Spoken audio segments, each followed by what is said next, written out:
Good holy everyone! I am Franzen Jade Armesa and welcome sa aking mini podcast na pinamagatang Bakit Kaya? So today we are going to answer some of the questions from the people, including here are the importance of teaching approaches, methods, and techniques in teaching EPP, importance of instructional strategies in EPP, and why is selecting the right teaching approaches, method, and techniques important in EPP? So, as you can see, or as you can hear, halos puro ito sa pagtuturo ng EPP sa mga kabataan. Mag-start tayo dito sa importance of teaching approaches, methods, and techniques in teaching EPP. So, bakit nga ba importante ito sila tatlo, diba? So, alam naman natin ang approaches yung mga philosophy, 'di ba? Yung mga methods naman is parang mas pina-specify ng approaches, and yung techniques naman is very broad, very specific pala. And bakit nga ba ito importante sa pagtuturo sa EPP? So, ngayon ay ating malalaman.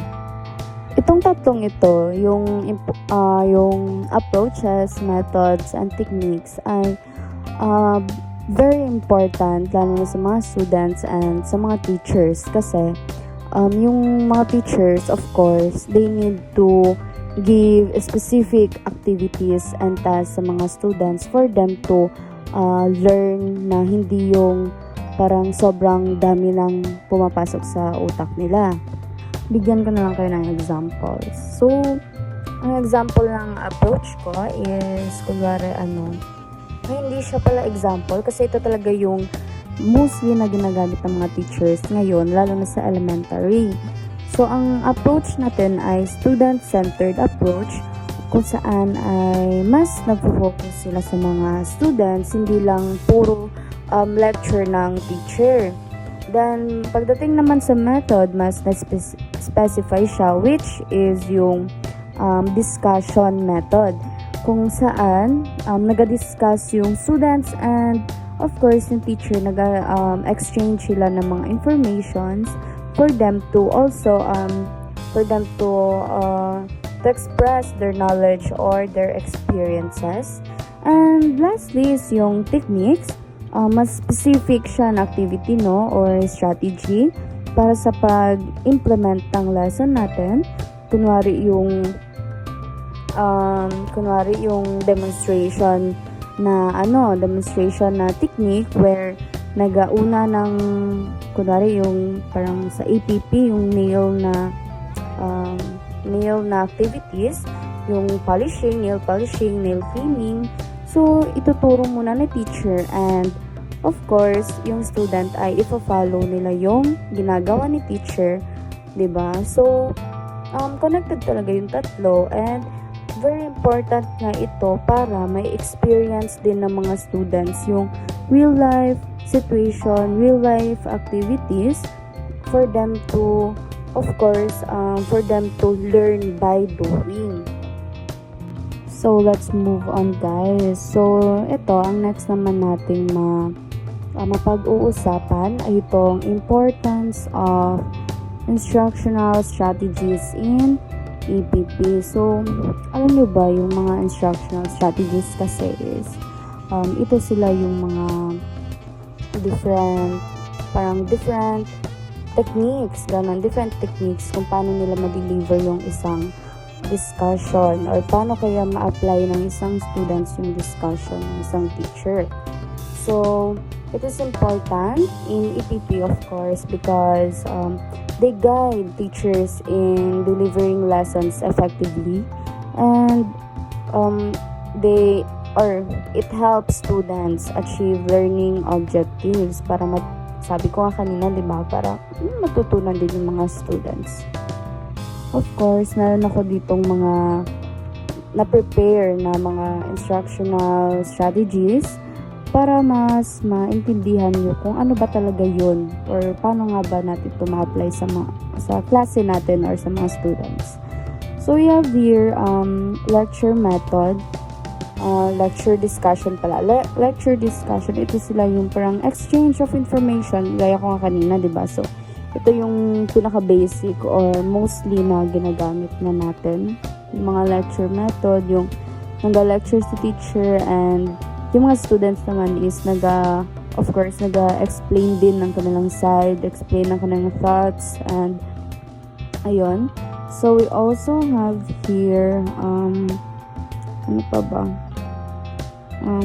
Field studies. So, ito yung field studies, mostly na nagagamit ito sa mga 4th year, di ba? Yung mga intern, ganon. Ito sila is hindi ito about sa teacher and student discussion, but yung student mismo yung parang ginasabak nila sa field na talaga, like gaya ng mga teachers, di ba? Habang intern sila is sinasabak sila sa field ng mga field ng mga teachers, where sila naman yung nagaturo sa mga students for practice and for them to know what is right and wrong when it comes sa pagtuturo, or para if magiging teacher na talaga sila is they have knowledge na if paano ma-handle yung sa classroom. So, I guess, yun lang naman yung mga examples. Oh, no. Ito, meron pa pala tayong inquiry-based teaching approach. So, ito naman is where mag-a-ask ng teacher, hindi lang yung exchange na mga thoughts, but also nag-a-ask dito si teacher sa mga students. Like, magbibigay ng questions si teacher sa students, then pag na-answer is mas elaborate ng teacher yung question niya, such as itong mga follow-up questions. Ano ba sino ba yung pambansang bayani natin? So, magsabi sila na sa Rizal. So, mag-follow-up question siya, such as yung mga, so, kailan siya namatay, bakit siya namatay, ganito, ganyan. And we also have itong mga what if, like in APP what if mag-ask ng teacher na, what if magiging farmer ka, so paano mo kaya ma-a-apply yan sa or ano yung gagawin, ito, ganyan, diba? So, we have super duper many instructional strategies na magagamit when it comes sa pagkaklase, and for the students to know more and for them to gain more knowledge. Okay, we have next na pag-uusapan. Uy, parang gusto ko to yung why selecting the right teaching approaches, method, and techniques important in EPP. Ito very understandable naman ito, diba? Like, pero of course, pag-uusapan natin. So, bakit nga ba mahalaga yung pagpili ng approaches, methods, and techniques is important in EPP, diba? Bakit nga ba ito mahalaga? So, that's all.